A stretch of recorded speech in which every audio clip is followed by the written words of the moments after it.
a pesar de ser distópico, es autobiográfico. Mary Shelley en ese momento estaba pasando periodos de soledad, estaba lidiando con la muerte de su esposo, Percy Shelley, de Lord Byron, y entonces también es un ejercicio de pensar en sí mismo a través de un escenario distópico.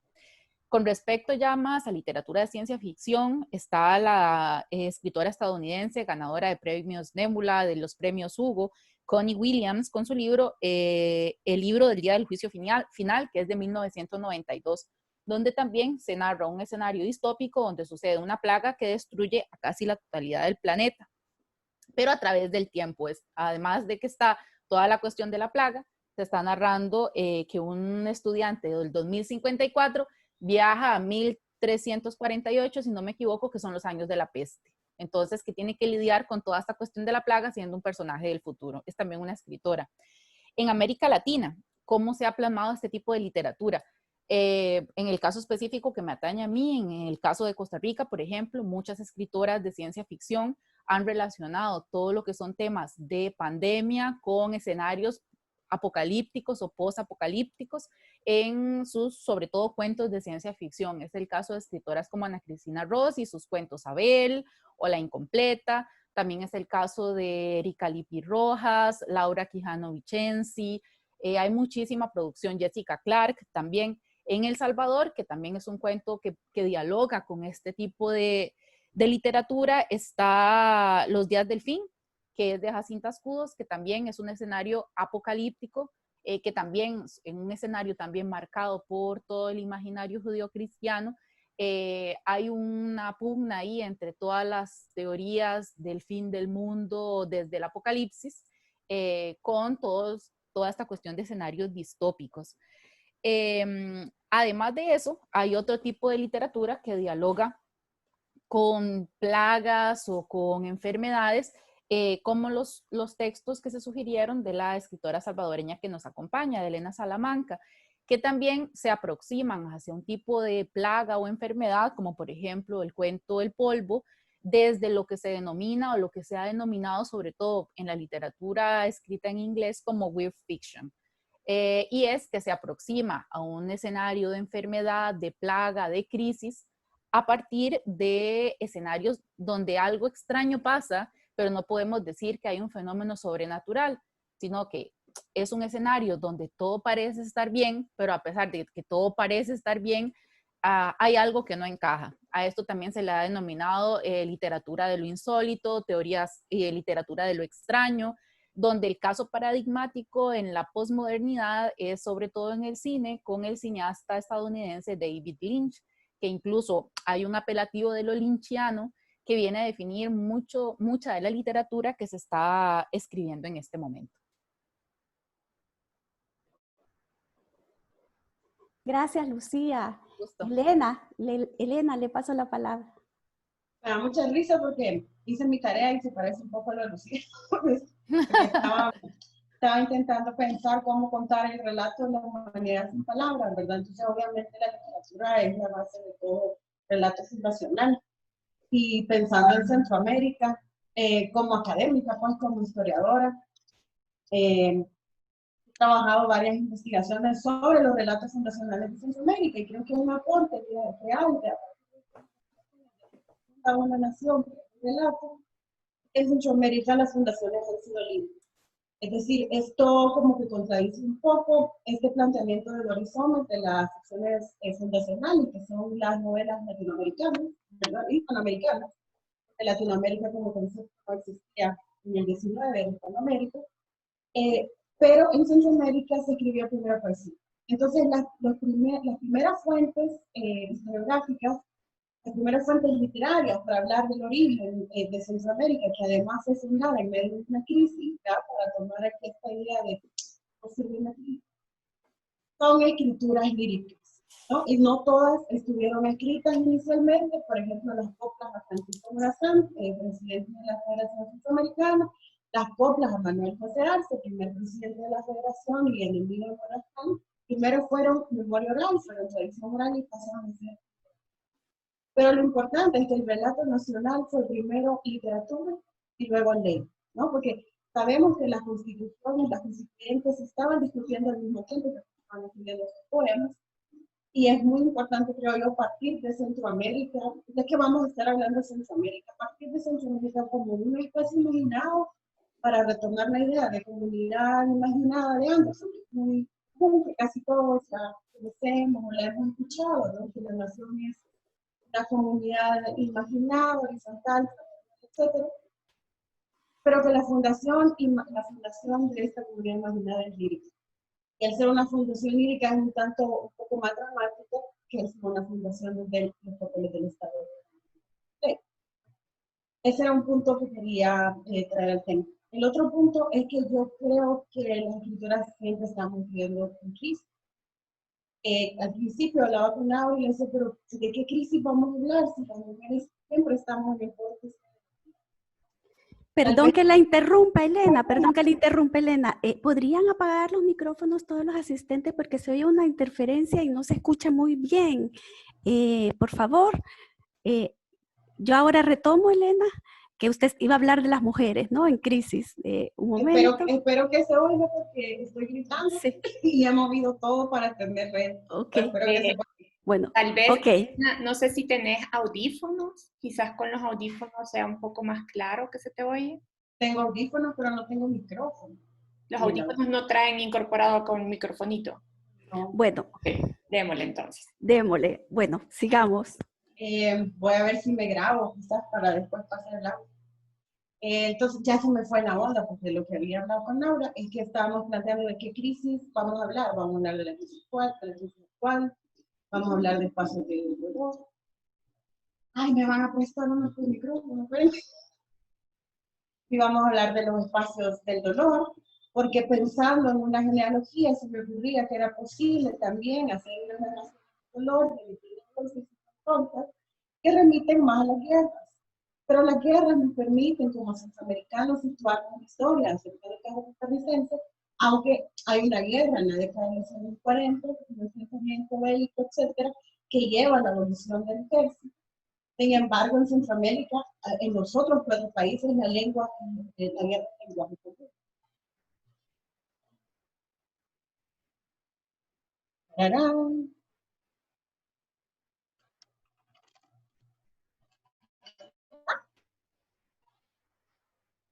¿Ahora sí? Dale. Dale. Hola. Y ahora sí me oyen. ¿Mejor? Ajá. Ay, qué bueno. Perdón. ¿Podría repetir un poquito lo que estaba diciendo, Elena? Disculpe, porque se oía bien entrecortado. Es que no lo escribí, pero bueno. Estaba de los espacios del dolor, de la guerra. Ah, bueno, si nos queda, o sea, si no vamos a hablar más de la Fundación Lírica de Centroamérica, o sea, del relato histórico, fundacional no histórico, sino que ¿Cómo literario. no? Sí, no, puede hacer eso, solo que me parecía que era bien interesante lo que estaba diciendo y se perdió un poquito, pero bueno, si no, pues retome de donde usted quiera también, disculpe. Bueno, voy a ver cómo retomo. Voy a intentar retomar también de donde partió Lucía, en la idea de hablar de una historia centroamericana vinculada a la literatura. Lo que pensaba es que el lenguaje es la fundación de la humanidad, ¿verdad? O sea, no hay historia de la humanidad sin lenguaje.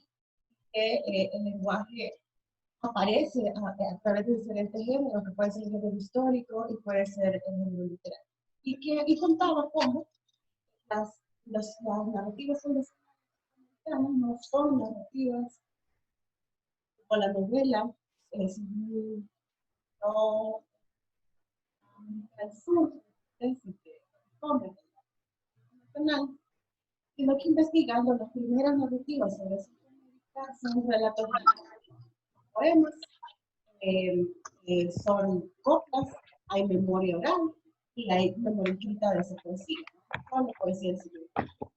Eso es importante para situarnos como centroamericanos dentro de un relato fundacional que es un relato lírico. Y que ocurre al mismo tiempo y entra en diálogo horrible con los papeles del Estado, que son los códigos, los leyes, etc. Y a mí me gusta que la Fundación Narrativa Centroamérica sea más grande. Es un espacio que ha estado en disputa por las grandes potencias, desde la independencia, que al estar en disputa es un espacio dramático, un espacio de confrontación, y eso es lo que ha alimentado nuestra vida. Y volviendo a la escritura de las mujeres, yo le preguntaba a Laura, ¿sobre qué crisis vive la humanidad? Porque todos estamos en crisis. Ser mujer y escribir está como en el vórtice de la crisis, retomando la habitación propia, si tenemos trabajo o no para producir, si tenemos tiempo o no para producir, si estamos criando o no para escribir, que estamos cuidando o no para escribir. Pero también pensaba en hacer estas líneas de las mujeres que han mirado el dolor de la guerra como crisis, porque la guerra entra en la centroamericana de nosotros. No importa el siglo, hay un conflicto bélico que marca el territorio y importando la historia personal. Pero ahora que voy a hacer lo mejor, lo voy a dejar acá porque...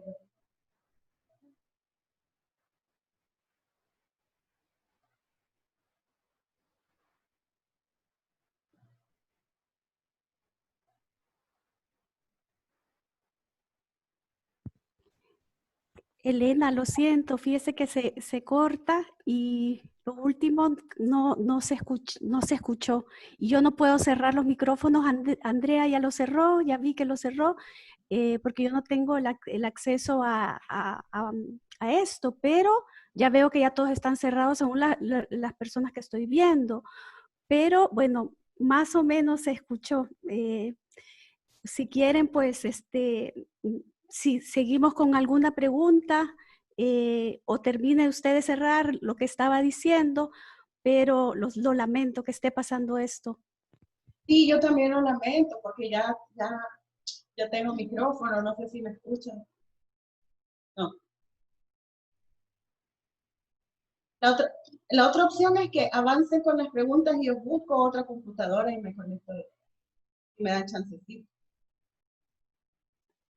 Bueno, si quiere, hacemos eso y yo para mientras le voy preguntando a Lucía un poco que nos defina, digamos, las fronteras entre los géneros literarios que antes estaba mencionando, ¿verdad? ¿Cuál es la diferencia entre literatura fantástica, ciencia ficción, de lo insólito, lo extraño, la distopía? Es decir, si nos pudieras hablar de esas fronteras y definirnos un poco esto en lo que viene Elena, y así vamos un poco avanzando. Perfecto, Tania. Bueno, no sé qué tan familiarizados están con este tipo de literaturas. Si alguno quiere desde su posición decir, bueno, explícame qué es este género, qué es el otro, lo puede hacer con total confianza. Voy a partir de que más o menos todos sabemos que hay género, existe el género de lo fantástico. Y dentro de ese género, bueno, muchas personas lo primero que me preguntan es, bueno, la ciencia ficción es literatura fantástica, el realismo mágico es literatura fantástica. Todas estas líneas fueron definidas en los 40 hasta los 70 por Svetanto Todorov, que fue el primer, digamos, filósofo de lo fantástico que se advocó, a pesar de que luego fue muy criticado, por una separación de los géneros que se conocen, generalizándolos como literaturas no miméticas. En el caso de lo fantástico, de la ciencia ficción, por ejemplo, que es más o menos lo que nos atañe hoy, son géneros separados. Dentro de lo fantástico hay varias corrientes denominadas en este momento literaturas de lo insólito, weird fiction, literatura de lo extraño. Incluso también se ha definido también la literatura de lo extraño o lo raro y la literatura de lo espeluznante. Lo que pasa es que en esta posmodernidad líquida, ya lo decía Bauman, todas estas fronteras genéricas se han ido diluyendo. Entonces vemos cómo hay literaturas que tanto dialogan con el género de terror como con la literatura fantástica. Porque en la posmodernidad realmente hay una permeabilidad genérica bastante amplia. Es así que, por ejemplo, si nos ponemos a pensar en narradoras que más o menos dialogan, podemos ver, por ejemplo, en el caso de Argentina, una Mariana Enríquez, que tiene cuentos que dialogan con el género de lo fantástico, pero también son literatura de terror. Y también, ella misma lo dice, se basan en crónicas periodísticas, o sea, que están muy afiliados a la realidad que nosotras vivimos.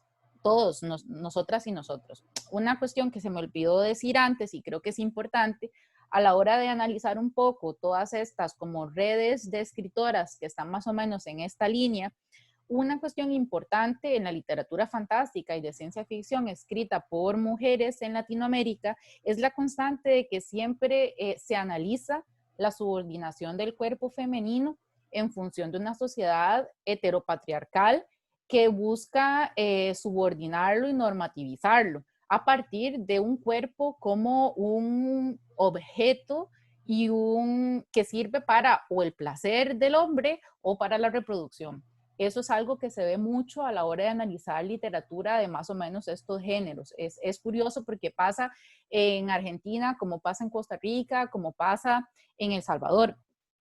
Por ejemplo, si vemos, por ejemplo, Mariana Enríquez, Claudia Hernández, que es una escritora salvadoreña que también dialoga mucho con este tipo de literatura en cuentos, como por ejemplo Las cosas que perdimos en el fuego, se puede ver cómo está esta utilización del cuerpo de lo femenino a partir del heteropatriarcado y cómo hay una denuncia que se puede considerar feminista a toda esta objetivación del cuerpo femenino. Se ve también en Canícula, por ejemplo, un cuento de la escritora Claudia Hernández. Se ve también en los cuentos de ciencia ficción en Costa Rica. Incluso cuando se le añade una subordinación más que la ciencia ficción, se denomina literatura que ya dialoga con los cuerpos cyborg, todo el cyberpunk y todas estas cosas, donde además de ser un cuerpo femenino, es un cuerpo que no es humano. ¿Cómo lidiamos con un cuerpo femenino que además no es humano? Se dialoga muchísimo con esto. Una escritora peruana que se llama Claudia Salazar también tiene un cuento que se llama Ciberproletaria, donde se dialoga con cómo se ve el cuerpo de la mujer, cómo simplemente su funcionalidad para reproducir. Eso se ve mucho en toda esta red de escritoras que a través de géneros no miméticos están denunciando una situación de abuso, de violencia, de maltrato, que se está viviendo y que se vive desde hace muchísimo tiempo en las sociedades latinoamericanas. Bueno, y no solo latinoamericanas. A mí me parece también muy curioso, por ejemplo, en los cuentos de Elena Salamanca, como por ejemplo en el polvo, vemos eso también, una objetivación del cuerpo de lo femenino en función de el hombre también, ¿no? O incluso el hambre, ¿no? Toda la cuestión del cuerpo, como la corporeidad es algo que se analiza mucho en este tipo de literaturas. Gracias, Lucía. Yo quisiera que invitar a todos los asistentes y las asistentes a que hagan preguntas o comentarios para que podamos conversar, ¿verdad? Porque el coloquio también, el objetivo es que se establezca un diálogo. Entonces, si quieren preguntar algo o comentar algo, lo pueden hacer por el chat, repito, o pueden levantar la mano y les paso la palabra. No sé si hay alguien que quisiera ahora comentar algo.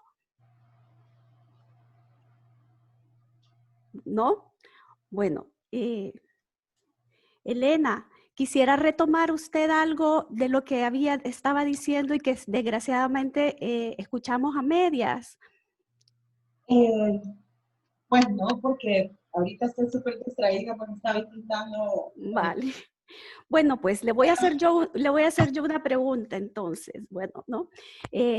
Como historiadora y escritora, ¿podría hablarnos sobre el tratamiento que usted le da a las mujeres? Precisamente lo que estaba hablando Lucía, ¿no? Ese tratamiento que usted le da a las mujeres en su literatura y por qué específicamente las ubica en estos escenarios que a veces transparentan o nos da una sensación de atemporalidad, escenarios extraños, ¿no? Es decir, ese tratamiento que usted le da al cuerpo de las mujeres. Y repito, no solo como no solo como escritora, sino que también como historiadora, porque yo creo que de alguna forma están esas dos vertientes suyas plasmadas en su obra. Voy a hablar despacio, tal vez así me pueden oír mejor, pero alguien confirme subiendo las manos si me oigo bien. Porfa. Gracias, Mercedes. Bueno, yo había hecho algunos apuntes al respecto también porque me parece importante hablar desde lo híbrido, ¿no? Porque yo soy historiadora, pero también soy escritora y en la academia eso es muy difícil, uno lo juzga, porque está en dos mundos. pero quería partir de qué posibilidades hay para narrarse y para narrarse una historia a partir de la experiencia de una niña que conocí una vez en el supermercado. Yo estaba haciendo la fila del supermercado y la niña se me acercó y me susurró, me presentó y me dijo, soy Ada y soy Sirena. Entonces, cuando la niña se presentó, yo me imagino que la niña estaba pensando en Barbie, pero yo pensé inmediatamente en Melusina, ¿no? En estos seres mitológicos. Estoy leyendo ahí como los comentarios. Bueno, eh, entonces, a mí lo que me importa es ver como esas cualidades que tenemos, ese doble registro para crear los relatos y para relatar nuestra historia. Entonces, si en el relato histórico yo hago que el pasado vuelva a suceder cuando lo narro, en el relato literario lo que me gusta es abstraer el tiempo, es como aprender el tiempo, tener esa posibilidad de manejar el tiempo. Que mis relatos y mi poesía, que tiene temas históricos, siempre vuelven al acontecimiento histórico, al dato, a la fuente, porque soy investigadora y necesito como estas fuentes para creerme a mí misma la ficción que estoy escribiendo. Pero de todas maneras puedo manipular el tiempo o crear un tiempo o crear acontecimientos que tienen relación con ese histórico, pero que no necesariamente son comprobables y que es muy posible que ocurrieran porque tienen que ver con los sentimientos de la época, los pensamientos de la época. Y por eso es que aparentemente mis personajes femeninos siempre están abstraídos, ¿no? Están ocurriendo en un tiempo, pero están como cuajados en ese tiempo. Como en este cuento El hambre, que es sobre Santa Teresa de Ávila y sus meditaciones en el siglo XVI, pero que a mí me detonó porque he tenido muchas crisis a lo largo de mi vida. Y alrededor de mi crisis de hipoglucemia yo tenía momentos que no eran de levitación, pero sí de pérdida de sentido, de desmayos. Tenía un hambre feroz que no sabía si realmente era hambre, pero tenía que comer. Y yo recuerdo momentos de mis crisis, de llegar a mi casa y comer todo lo que había en el refri para no desmayarme. Y entender que estaba todavía consciente en ese espacio, ¿verdad? Pero era imposible. Entonces, a partir de una imagen de Marina Abramovic, levitando, levitando, yo pude entender más o menos esa tensión entre el cuerpo y el espíritu y el deseo de querer permanecer en un plano. Entonces, esos son como los puntos de los que yo parto. Pero ¿de dónde viene la abstracción en la literatura? En la que yo hago y en la que me gusta leer. Yo creo que la abstracción viene de la crisis. Y en el caso, pues, estos cuentos tienen que ver con una crisis, pero nosotros vienen de una crisis mayor que es la guerra, ¿no? Y pensaba también en la literatura de Jacinta, como sitio, y en la literatura de Tania, que no porque esté aquí, sino que porque escribió un libro muy importante que finalmente le puso un nombre a ese periodo que vivimos, donde iba a empezar la guerra, pero no sabíamos si iba a empezar, si iba a ocurrir o no, que es la preguerra. Todo en El Salvador está escrito desde un lenguaje de la posguerra, pero Tania le da sentido a lo que ocurrió antes de la guerra. Y nosotros hemos escrito también de lo que ocurrió durante la guerra. Y todos mis universos narrativos y visuales dentro de la narración vienen de un episodio que yo viví durante la guerra, que fue estar en la ofensiva del 89, en medio de un fuego cruzado, donde lo único que yo recuerdo es que había un silencio y una calma adentro del hogar, que es una atmósfera que yo busco siempre en la literatura, que haya un silencio, haya una luz pegadora dentro del hogar. Y afuera que estaban las bombas cayendo en las casas, y esas bombas destruyeron muchísimas casas de mis infancia, casas de mis vecinos, espacios que no olvidaron. A partir de ese momento, yo he crecido con una idea de que la bomba está a punto de caer sobre mí, pero la bomba no cayó. Tanto angustia de que la bomba va a caer y no termina de caer, pero yo creo que no puede ser la bomba, porque los problemas dentro de crisis, como en este momento de pandemia, todo el mundo tiene el favor de contagiarse, que se contagie y eso está latente, pero a la vez está suspendido. Entonces, más o menos por ahí hago yo como estas narraciones y a lo mejor de ahí ¿oyeron? Sí, escuchamos muy bien y realmente Muy interesante esto que estaba hablando, de ese silencio, ese momento de abstracción, incluso cuando alrededor está este caos, esta violencia, y me pareció muy interesante lo que acaba de comentar. Aquí tengo un comentario de Noé Vázquez, se los paso a Lucía y a Elena por si quieren comentar. Dice, en Guatemala tenemos un poco la dificultad de considerar buena literatura, entre comillas, estos diálogos de permeabilidad genérica, que muchas veces narran más profundamente realidades y mundos posibles, sobre todo escrito en la región. Me imagino que cuando habla de la permeabilidad genérica, estos diálogos de permeabilidad genérica, habla de estas fronteras, ¿no es? Las fronteras que antes explicaba Lucía. Imagino que va por ahí. Hola, buenos días a todos y a todos. Hola. Pues sí, ahorita que tú, Lucía, mencionabas esta permeabilidad, ¿no? En Guatemala creo que sigue permeando mucho el patriarcado y la voz del hombre en una narración real, cotidiana, ¿verdad? Y le quitamos mucho el peso a todas estas ciencia ficción, a esta literatura de terror, ni siquiera podemos identificar dentro de nuestros escritores si hay alguien que está escribiendo algo de este tipo, ¿verdad? No sé, ustedes que ya tendrán un poco más de conocimiento, podrían mencionar algunos, sí, centroamericanos, porque me interesa muchísimo. Estoy liderando actualmente un club de lectura de literatura de terror en medio de la pandemia, que ha sido como muy interesante porque nos muestra literatura de años atrás que nos está exponiendo las realidades que estamos viviendo en carne propia ahora, ¿no?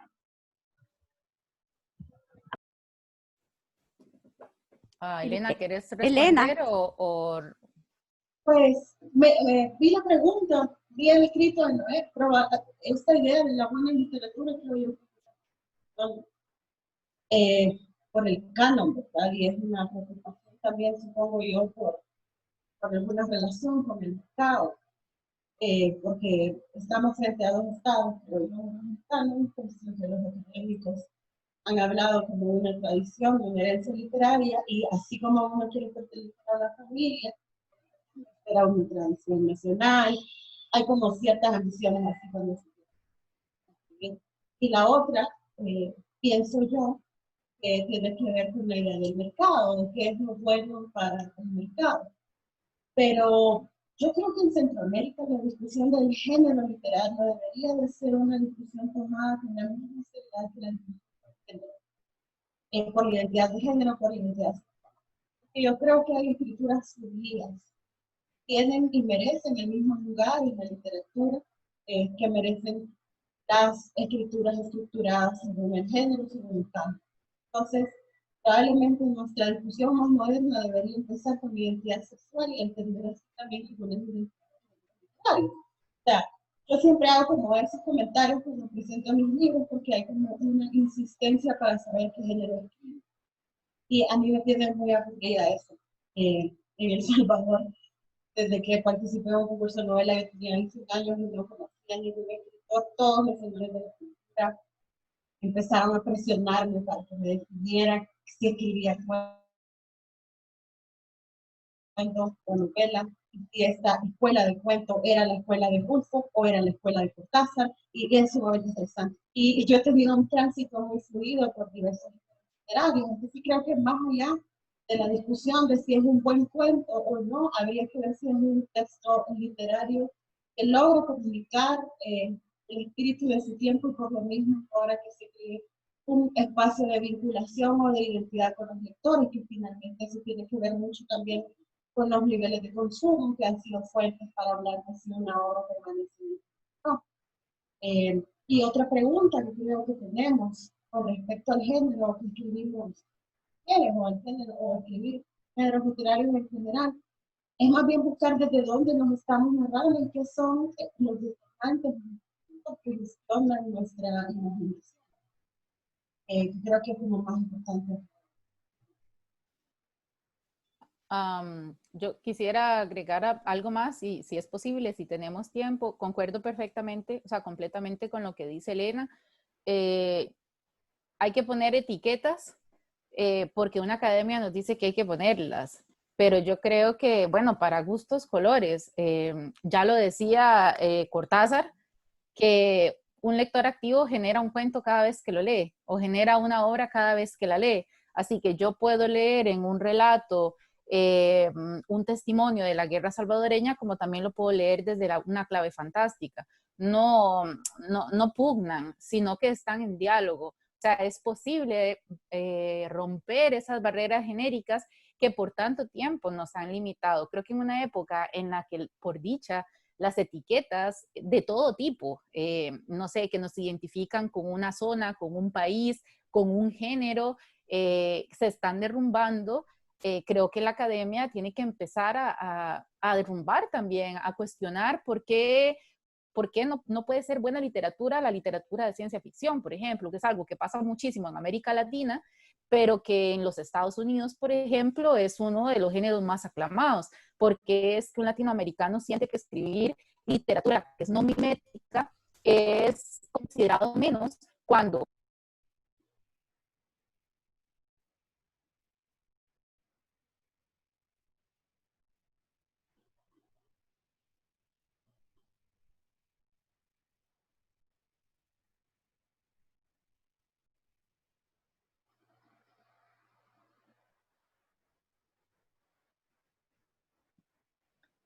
Tienes Lucy, apagado tu Lo micrófono, apagaste. Lucía.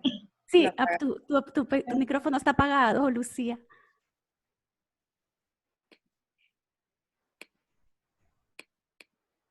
Se quedó congelada, Lucía. Yo veo por allí una pregunta de Alaraca y también Elmer Mengíbar me parece que tiene una pregunta. Eh, si quieres, Elmer, interviene y luego yo les paso la pregunta de Laura. Ok, hola a todas, buenos días. Me oigo un poco agitado porque aquí está lloviendo y tuve una gotera anoche, entonces me tocó estar rescatando libros. Entonces estoy oyéndolos y estaba arreglando este desastre. Por eso ando agitado. Eh, pero me estaba dando a la vuelta en la cabeza un tema con lo que estaban hablando, o sea, tratando de como ir escabulléndome en la discusión de los géneros y de las apuestas, digamos, tanto autorales como editoriales en la región. Estaba pensando en el cine. Bueno, yo hago crítica de cine, he hecho historia de cine un poco. Y, por ejemplo, me estaba preguntando mientras las oía, más bien planteándome una cosa, como acaba de mencionar Lucía, en Estados Unidos la ciencia ficción ha tenido, o es un género súper respetado. De hecho, es un género que ha ayudado mucho, creo yo, a la cultura anglosajona a reflexionar sobre sí misma, a trascender paradigmas, no sé si evolucionar, pero a través del cine también a abrir mercados. Y sabemos que los mercados, nos guste o no, configuran mucho del ideario, ¿no? De los principios y los paradigmas que vamos desarrollando, y el estadounidense específicamente nos influye a todos, ¿no? Y el cine, digamos, ha bebido mucho de la ciencia ficción, de la literatura fantástica, de hecho es fundamental ahí.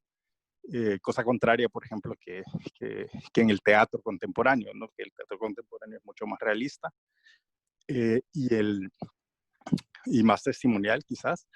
En cambio, el cine contemporáneo tiende, el anglosajón, por lo menos el estadounidense, tiende mucho a beber de la ciencia ficción para montarse en un discurso en esta ola, no voy a llamarla feminista, pero sí con narrativas donde hay mujeres protagonistas liderando movimientos de rebelión, eh, suplantando incluso Star Wars, o sea, por mencionar un icono, ¿no? Cultural para muchas generaciones, ha tomado el protagonismo una mujer joven con este discurso quizás un poco lavado, pero empoderando, digamos, la protagonista mujer joven en esto.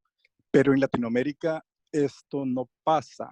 Es decir, hay poco cine de ciencia ficción y lo que decía Lucía casi al final me parecía muy, muy revelador en ese sentido, de que se ha considerado como un género que no nos corresponde, ¿no? Pero siendo tan efectivo en la cultura anglosajona, ¿por qué creen que en Latinoamérica no hay esa relación? Creo que me enredé un poco con la pregunta, pero mi pregunta era esa. Pero entendimos. Entendimos. Sí, ¿por qué en Latinoamérica esa relación, digamos, del cine, primero con la literatura y la fantástica y la ciencia ficción, que es poca también, pero también ha sido poca? Y en concreto, digamos, estas narrativas, siguiendo la tendencia anglosajona, y ustedes han mencionado un montón de cuentos de narrativa en esta línea, con protagonistas femeninas escritas desde una perspectiva de autora. ¿Por qué creen que no se abre mercado? ¿Por qué creen que no se considera? ¿Por qué creen que no hay espacio? O a lo mejor hay producción y yo no la conozco. No sé si me di a entender en medio de mi agitación y este revoltijo de ideas que tenía, pero eran cosas que iba pensando mientras las oía. Solo quiero confirmar si Lucía logró entrar de nuevo. Sí, está conectada. Lo que no sé es si escuchó totalmente la pregunta de él. Porque como... Ah, perfecto. Tal vez Tania le puede resumir un poco a Lucía para completar. Si quiere, Elena, empiece usted a responder para no gastar el tiempo y yo se lo comento a Lucía por el chat. Bueno, a mí lo que me parece de la pregunta de Elmer es que retoma la idea de desde dónde gestionamos la imaginación. Es decir, desde dónde partimos para narrar. Él hacía unas preguntas sobre el mercado, pero Elmer y yo tenemos una amistad de 20 años y él sabe que a mí el mercado me importaba. Entonces, no puedo responder desde ahí, no soy especialista tampoco en literatura fantástica, pero sí entiendo algún asunto que tiene que ver con el relato de lo nacional y desde dónde se gestan las imaginaciones. En este sentido, yo creo que hay que hacernos las preguntas correctas alrededor de la creación de la ficción o la ciencia ficción o no, y no buscar en el canon de la narrativa, en el canon narrativo los mismos elementos que vamos a usar para analizar la producción actual. O sea, yo creo que en Centroamérica y en América Latina un problema común es la aspiración al modelo. Todos estamos buscando un modelo teórico, un modelo de mercado, un modelo, un canon, etcétera, donde caber, y ese es el gran problema, ¿no? Yo como una ansiedad de modernidad que más adelante lo puedo desarrollar. Y el problema creo yo que es la búsqueda del modelo, porque el modelo es como un corset. Lo pueden poner a una mujer flaca y a una mujer gorda. Y a ninguna de las dos le va a quedar bien, porque tiene que casarse en una estructura ósea, casarse en un canon de la vida. Y ese es el problema, el modelo. Y yo creo que hay que pensar desde dónde se gestiona la imaginación, porque ahora tenemos un conversatorio. Me acordé de un cuento de ciencia ficción que me contó un amigo de una escritora mexicana. Su apellido es Rabo Palafox. Y es un cuento de ciencia ficción que parte del universo de lo íntimo y del universo católico, de los cristianos, sincréticos, ¿no? Y habla de santos creados como sin radiación. Entonces, probablemente con este imaginario religioso, nosotros podamos pensar que ya no está haciendo ciencia ficción, porque no está en el escenario de lo público, ¿no? Que toda esa creación primaria de la ciencia ficción de Verne tiene que ver con hombres en el espacio público. ¿Qué están haciendo los hombres de Verne? Están en un globo, están viajando a la luna, están no sé cuántas, están viajando al centro de la Tierra, están no sé cuántas leguas debajo del agua, y esa es una gran preocupación para el americano, cuando realmente se puede estar en la imaginación. Y lo importante de Maracel y Giorgio al hablar de una guerra de patatas en el huerto de su abuela es que vienen los canónicos de la literatura y del mercado, no saben a dónde la van a meter.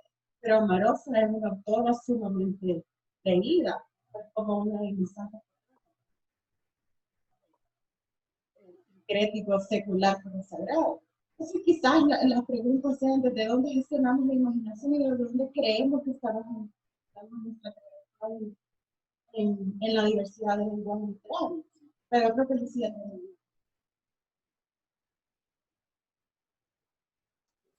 Lucía, si quieres, puedes responder. Bueno, creo que la primera pregunta que hay que hacer, y esto remite a un trabajo que yo estoy haciendo con Teresa López Pelliza, que es una gran investigadora de la literatura de ciencia ficción escrita en América Latina, es, ¿de verdad no hay una literatura de ciencia ficción? ¿O por una cuestión histórica es un género invisibilizado? Comento en el caso de Costa Rica, por ejemplo, que es el que tengo más cerca y el país centroamericano, me atrevo a decir, que más produce ciencia ficción. Dentro del discurso de la construcción del Estado-Nación costarricense, se estableció qué tipo de literatura, o sea, había un ateneo literario que decía qué literatura había que promover y por qué. Algo que exaltara lo nacional, que vinculara a una zona, que definiera un ser costarricense. De cualquier literatura que estuviera fuera de eso no encajaba dentro del concepto de literatura y muchos escritores en un libro. Por ejemplo, es una recopilación de José Ricardo Chávez de literatura fantástica que se encontró en Costa Rica en la primera mitad del siglo XX, que se suponía que no existía. Luego de hace pocos años ha salido este libro y realmente sí que existía, simplemente que no se publicaba como libro, se publicaba en periódicos. Entonces yo creo que la primera pregunta que hay que hacerse es, ¿realmente no había o simplemente no se promovía? A nivel de mercado, claro que sí. Creo que es un género que en América Latina ha sido relegado, pero creo que de unos años para acá eso está cambiando. Se está haciendo muchísimo esfuerzo por publicar literatura de ciencia ficción. Aquí tengo 3, por ejemplo, a mano. En la mayoría de estos hay al menos la mitad de escritoras que escriben ciencia ficción en Costa Rica. Por ahí tengo uno de cyberpunk, que es un género que dialoga muchísimo. Yo creo que sí hay literatura. Creo que por una cuestión de historia no está lo suficientemente visibilizado, al igual que la literatura fantástica. Y tendríamos que buscar una manera, los investigadores, de promover este tipo de literatura, de investigarla, de leerla, de generar espacios como este, incluso para debatir acerca de cómo se produce esta literatura. Pienso en la salvadoreña Vanessa Núñez Handal, por ejemplo, que es literatura gótica, que se podría leer como literatura gótica. Pienso en la panameña Cherry Lewis también, que escribe literatura que dialoga mucho con lo gótico, con lo fantástico, y que también dialoga mucho con toda la cuestión de violencia de género que se vive en la zona. Con respecto a un corset feminista, no sé si no tengo contextualizada la pregunta, no sé si se refiere más a que es algo que es un género que utilizan las mujeres. Eh, no sé, yo no tiendo a concebir que hay una literatura femenina y una masculina.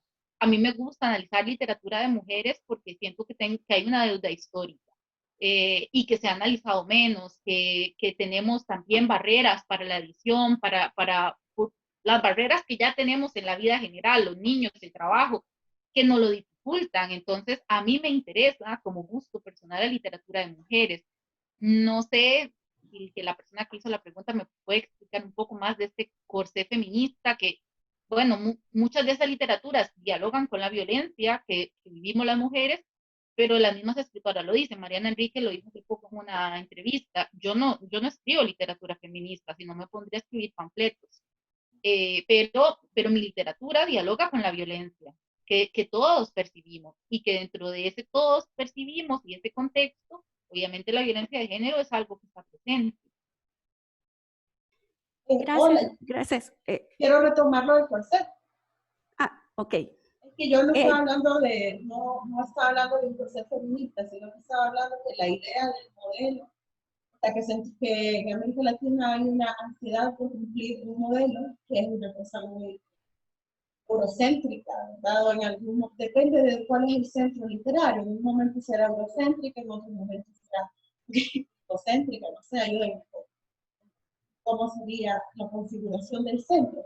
Porque en América Latina hay una práctica de irradiar alrededor de un centro, que América Latina de cierto modo no ha logrado intentar ser su propio centro, que es algo que hablo yo en mi tesis, pero solo sobre Centroamérica, no ha logrado ser su propio centro, siempre está buscando desde dónde se irradia, ¿no? Desde dónde se irradia el gusto, la estética, la producción intelectual, etc. En ese sentido, yo decía que el corset, de una forma coloquial, podríamos pensar que el modelo es el corset, y a medida que se le va imponiendo a varios cuerpos son diferentes, como el cuerpo único, cada escritura es única. Entonces, a medida que vas queriendo usar el corset, vas presionando el cuerpo. A uno le queda muy grande, a otro le queda muy chico, pero a ninguno le casa totalmente. Entonces, de ahí venía la idea. Yo no hablé de corset feminista. Quería decir ahora que faltan supuestamente 3 minutos, pero si les parece bien, nos tomamos unos 15 minutos más por todos los problemas técnicos que tuvimos antes y que tuvimos que interrumpir un poco la discusión. ¿Están de acuerdo que nos quedemos unos minutos más? Porque hay como 5 o 6 preguntas más en el chat. ¿Es posible, Laura? Sí, claro, si todas están de acuerdo, bueno, las personas que no puedan, pues obviamente muchísimas gracias, pero si no, las que sí podemos, nos quedamos por acá. Vale, perfecto. Mira, aquí hay una pregunta de Mercedes y ella dice, ¿qué piensan del lenguaje inclusivo en el sentido de que el genérico masculino nos invisibiliza en el lenguaje? Estoy leyendo el libro Ni por favor, de María Martín y me estoy haciendo más consciente de este tema. ¿Ustedes cuando escriben tienen consciente este tema? ¿Buscan la reivindicación del lenguaje inclusivo frente al RAE? Eso, y voy a leer otra pregunta si quieren. Bueno, este sería sobre el lenguaje inclusivo. Y hay otra pregunta, aquí hay unas sugerencias de Patricia, unos enlaces, y luego Nadia pregunta, ¿verdad? Totalmente de acuerdo con la tendencia en América Latina de encontrar un modelo de pensamiento, de creación, una herencia de la colonia. En ese sentido, ¿cómo proponer una literatura de ciencia ficción que propusiera sus propios modelos? Dejo estas dos preguntas, uno del lenguaje inclusivo y el otro de buscar nuevos modelos desde América Latina. No sé, ¿quién quiere contestar primero? Elena, si quiere, dele usted y después Lucía.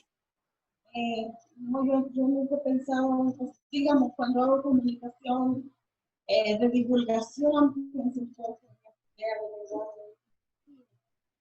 pero yo hago mucha escritura.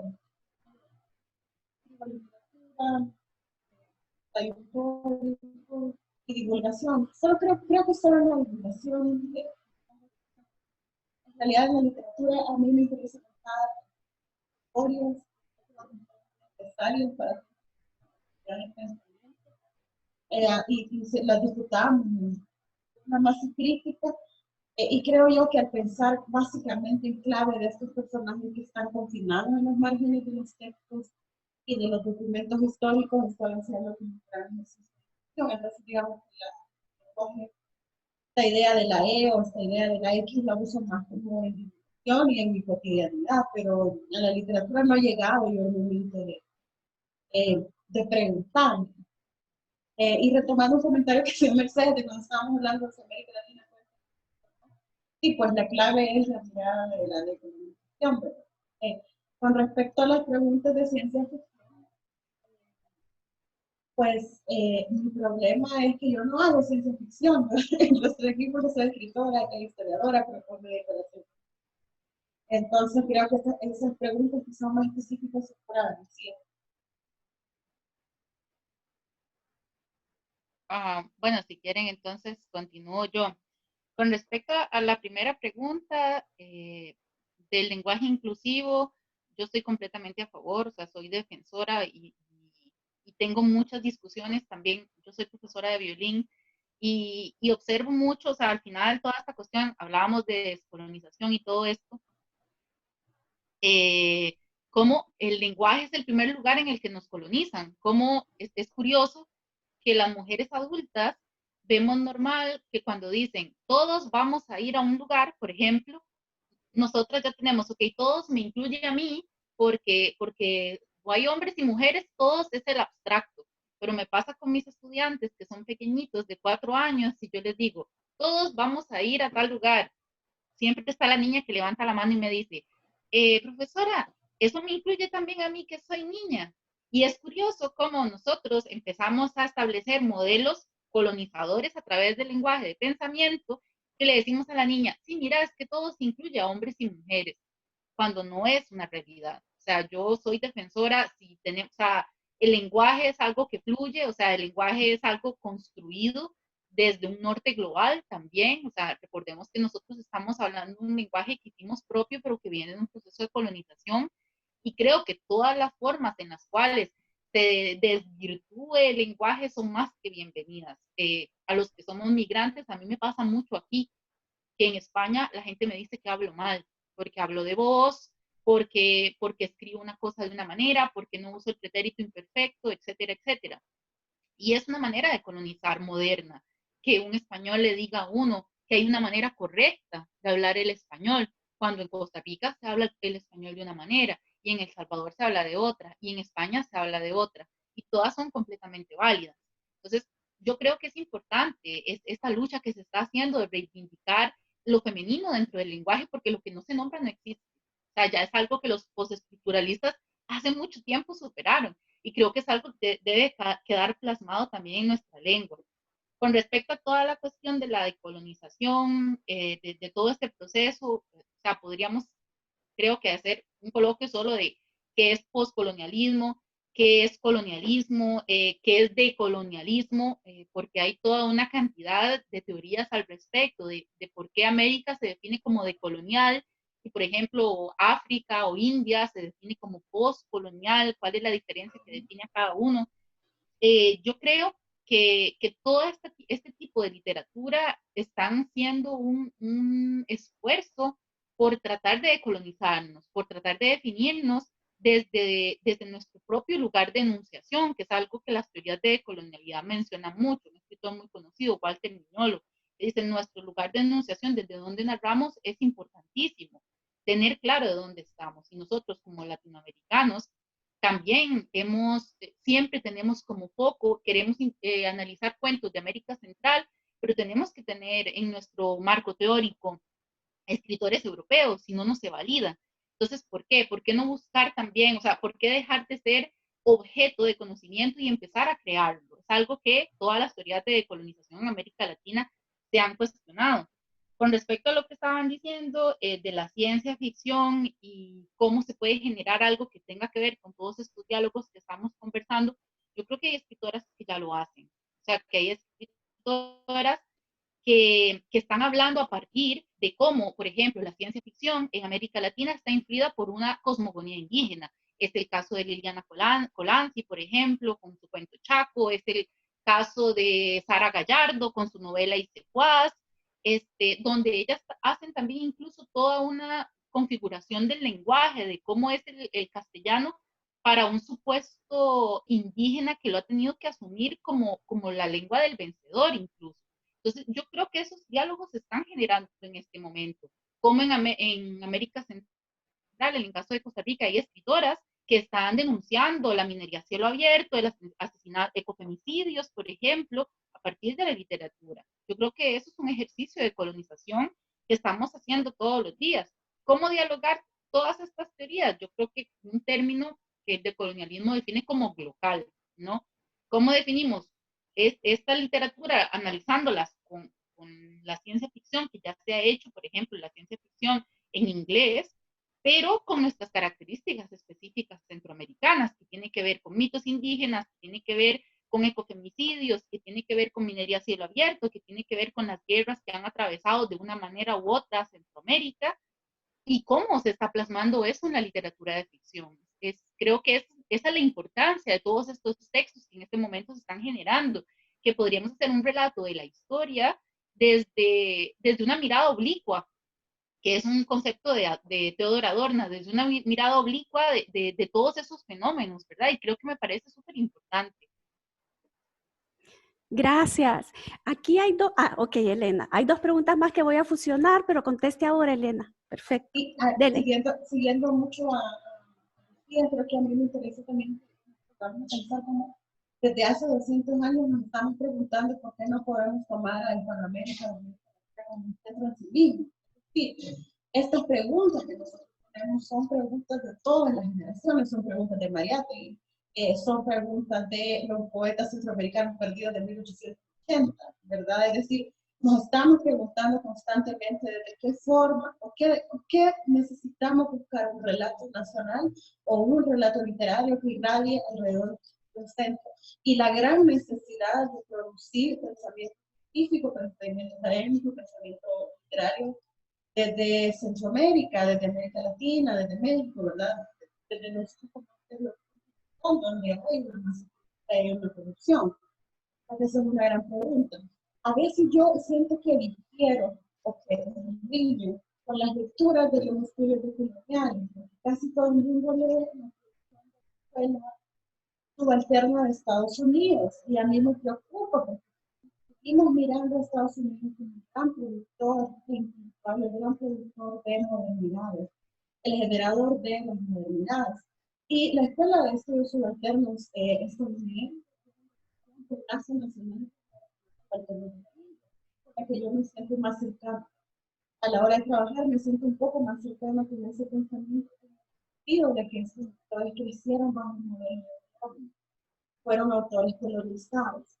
Al viajar al centro, que es decir, en el imperio que habían heredado, que era Inglaterra, empezaron a preguntar por qué ellos no eran el centro. Por eso, Dipesh Chakrabarti propone que no orientalizamos el centro, que no orientalizamos Europa. Entonces yo creo que esas son preguntas de nuestra producción académica y también porque donde gestionamos la imaginación y es algo que he estado repitiendo en todo el conversatorio, ¿no? Que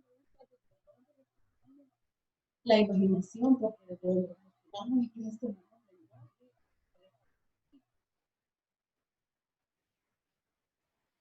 Gracias, Elena. Miren, voy a fundir dos preguntas.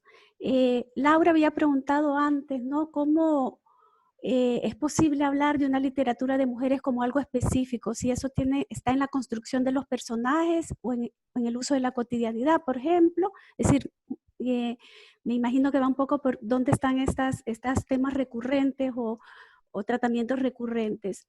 También había una pregunta, o más bien un comentario de Herbert, que hablaba de que no se puede dejar de mencionar a Álvaro Menéndez Desleal como precursor o a Rafael Mengíbar Ochoa, pero que estos no han sido publicados, estos textos, ¿no? Entonces, por un lado, si existe específicamente una literatura de mujeres, que es lo que la caracteriza, el lugar que tienen Rafael Mengíbar Ochoa y Álvaro Menéndez Desleal como precursores en Centroamérica del género, y bueno, a ver, ¿qué más hay por aquí? Aquí hay más que todo comentarios. Bueno, Noé pregunta, me gustaría saber si hay relatos de mujeres en esas antologías sobre literatura fantástica y ciencia ficción que mostró Lucía, ¿verdad? Entonces, repito, uno sobre temas específicos de literatura escrita por mujeres, si la hay. Si quieren comentar algo sobre los precursores, digamos, en Centroamérica, por lo menos en El Salvador, ¿verdad? De Rafael Mengíbar Ochoa y Álvaro Menéndez Leal. Y si hay mujeres en esa antología que mostró Lucía. Bueno, contesto yo, Tania, si querés. Sí, yo no, o sea, tal vez no ha quedado claro a qué me refiero. Yo no estoy desconociendo que hay muchísimos escritores, es más, creo que la mayoría de escritores de este género son hombres. En esos están los que él está mencionando. En Costa Rica hay novelas de ciencia ficción desde El vuelo del águila, que ya lidian con literatura del realismo, digamos, y con Magón, que es literatura fundacional en Costa Rica. Claro que sí que lo hay. Mi foco de especialización y lo que me gusta reivindicar es toda esa genealogía o toda esa constelación de escritoras que el canon ha dejado relegado. No solo pasa en América Central, no solo pasa con la ciencia ficción. Al hablar de literatura fantástica, en América Latina pensamos en Cortázar, pensamos en Borges, pensamos en Bioy Casares. Se nos olvida que la primera precursora de literatura fantástica es Juana Manuela Gorriti. Se nos olvida que Silvina Ocampo es una de las precursoras de la literatura fantástica. Se nos olvida que hay todo un canon que quedó de un lado por cuestiones histórico-políticas, por cuestiones heteronormativas. Entonces, yo hablo desde este lugar. No creo tampoco, porque las mismas escritoras así lo dicen, yo no creo que haya una literatura de mujeres.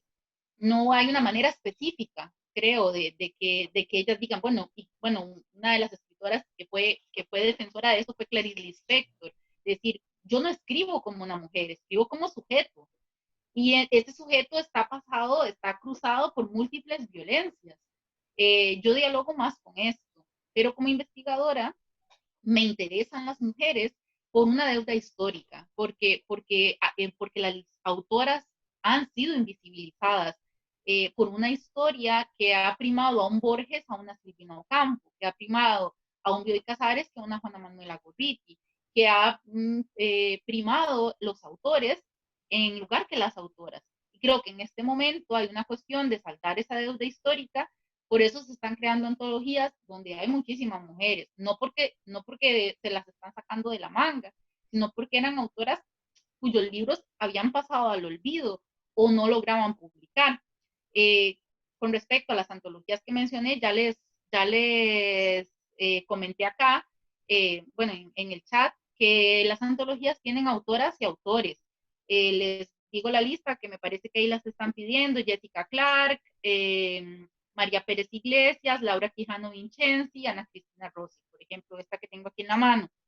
Y así todas, la mayoría tienen hombres y tienen mujeres también. Con respecto a la de literatura fantástica de José Ricardo Chávez, también recuerdo que tienen mujeres. En esta época era un poco más difícil para las mujeres escribirlo, es publicar, pero también está María Fernández de Tinoco, está, para ver, María Esther Amador, está Yolanda Oramuno, está Unice Odio, como autoras que han dialogado, o sea, no se clasifican como autoras específicamente de género fantástico, pero sí tienen obras que dialogan con el género. Veo que están pidiendo que lo pongan en el chat. Si quisieran, luego hago una lista y lo enviamos posteriormente, porque si me pongo a escribir en el chat, yo creo que me dan las 8, o sea, digitando toda la canción. Entonces, o si quisieran, incluso podría escanear, si alguno está interesado, puedo escanear algunos de los textos, o podríamos hacer un tipo de espacio donde los discutamos, si les parece, y bueno, para otro evento, si quisieran, porque yo feliz de compartir un poco de lo que se está haciendo. Creo que el principal problema de América Central es que yo pienso que es más difícil acceder a textos de El Salvador siendo tica que a textos de España. Creo que esta incomunicación le funciona mucho al neoliberalismo. Y creo que lo más importante sería en América Central crear redes, porque es más lo que nos une que lo que nos separa. Y a mí me interesa muchísimo más la producción de El Salvador, o sea, que me parece maravillosa, que otro tipo de literaturas a las cuales tengo más acceso. Y creo que es importante estos diálogos que se puedan desarrollar entre Centroamérica. También es importante las visiones que tienen desde cada país. Dele, Elena. Y quisiera agregar con este asunto que yo creo que ninguno de nosotros puede estar en contrariedades o conflictos de los pioneros. Sin embargo, estas narrativas tradicionales que consideran como entropizados a los pioneros ya no son las narrativas de los pioneros, ya no son las narrativas de las que nos contamos. Incluso en las historias de las mujeres, cuando hablan de pioneras, yo acabo de escribir La vida de Prudencia Ariana Paganini, y siempre la tratan como una pionera, como que ella ha estado sola, pero yo estoy trabajando en mujeres del siglo XIX, ella no estaba sola. Y además, en su contexto había varios hombres que entendieron que necesitaban apoyar a la mujer. Entonces también tenemos como reto, mío como académica, tal vez, es encontrar a los hombres feministas del siglo XIX, porque son ellos los que llevaban los debates a los congresos de las mujeres. Las mujeres, al no ser ciudadanas, no podían ir a los públicos, y estábamos en ese infinito de imaginación de la comunidad política. Eso lo hablo también sobre los pioneros. Y por otro lado, yo pienso que estaba mencionando, es una pregunta para nosotros como una pregunta metodológica. Tenemos que hacer alrededor de las literaturas, no necesariamente pensando qué hace a una literatura, qué hace a una literatura de hombre o qué hace una literatura universal, porque hay gente muy fan del universalismo. La pregunta, creo yo, es de dónde pensamos a estas escrituras, desde dónde pensamos a estas personas que escriben y desde dónde las vamos a empezar a estudiar. Entonces, evidentemente, nosotros exploramos y hacemos propuestas metodológicas. Creo que es muy importante que retomemos la idea de la metodología, que también nos podemos llevar a las cuestiones, ¿verdad? De dónde preguntar, etc. Y con respecto a la literatura de mujeres o no, yo estaba en varias mesas de mujeres o no. Yo creo que hay temas que sí son preocupaciones de las mujeres. No lo quiero pensar solo desde la literatura, sino que lo quiero pensar desde la comunidad política. Las mujeres anarquistas en el siglo XIX tenían preguntas específicas sobre ser mujer. Eran obreras y querían saber si en la fábrica podían tener un horario para darle de amamantar a su hijo. Estamos hablando de mujeres anarquistas de la década de 1870 en Andalucía. Probablemente tenían las mismas preguntas. Esos son problemas políticos, esos son problemas de las mujeres que tienen que incidir en la comunidad política. Las anarquistas que participaron en la Comuna de París a mediados del siglo XIX estaban preguntando por el divorcio, porque las mujeres todavía se como propiedad de los hombres, a pesar de que la ley ya no reconoce, ya existe la ley de divorcio, etc. Pero en 1850, las mujeres estaban preguntando si se iban a poder divorciar o no. Esa comuna iba a ser una comunidad ideal. ¿Qué derechos tenían ellos, entre ellos? El derecho al divorcio. Esas preocupaciones de las mujeres sí permearon en la literatura de ese tiempo, y hay novelas sobre el divorcio. Todos pensamos en Madame Bovary y esa gran idea y esa gran condena de la disciplina. Pero en Chile, al mismo tiempo, los escritores hombres estaban escribiendo novelas sobre el divorcio para aleccionar a las mujeres. Si te divorcias vas a ser una si te divorcias vas a ser una arrestada, no te puedes divorciar. Y llegamos hasta el punto de Delmira Agustini, que también lo conoce muy bien en ese caso, que es víctima de un feminicidio, porque fue una mujer con una praxis emancipada antes de la ley de divorcio. Y sus preocupaciones sí tenían que ver con esa comunidad política, y lo vemos en el vemos a Alfonsina Storni diciendo al principio del siglo, tú me quieres blanca. Todavía hay mujeres poetas diciendo eso. ¿Por qué? Porque el tiempo de las mujeres no ocurre en sincronía con quizás con el tiempo de la historia. No quiero hablar de eso, no puedo expresar de mi comunidad académica, por cierta forma. Bueno, pues yo creo que esto ha sido enriquecedor. Nos vamos con muchas preguntas que esperamos que podamos retomar en Alaraca, con otros conversatorios, hablando de tanto de lo de colonial como lo que planteaban ahora. La última pregunta, las últimas preguntas creo que han abierto varias líneas de debate que ojalá pudiéramos retomar en el futuro, ¿verdad? Siempre aquí en Alaraca. Y les agradecemos infinitamente y desgraciadamente hemos llegado al tiempo límite, pero muchísimas gracias. Como bien dijo Laura, se les va a enviar un documento con la relatoría y la transcripción, ¿verdad? Y gracias, mil gracias Elena, mil gracias Lucía, han sido realmente reveladoras todas sus respuestas. Y excelente tener aquí a asistentes tan involucradas y involucrados. Un abrazo. Muchas gracias. Y Laura, no sé si quieres decir alguna cosa más.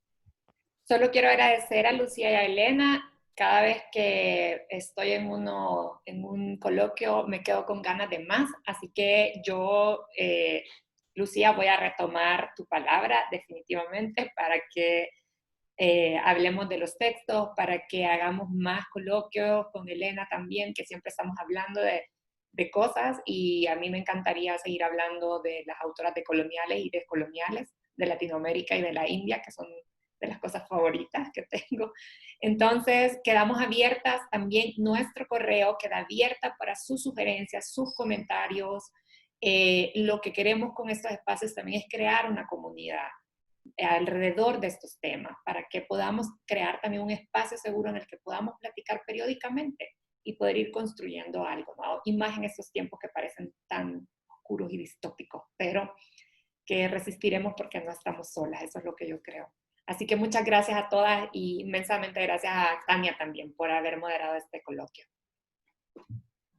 Chao. Muchas gracias, adiós. Muchas gracias, qué gusto. Gracias a usted. No.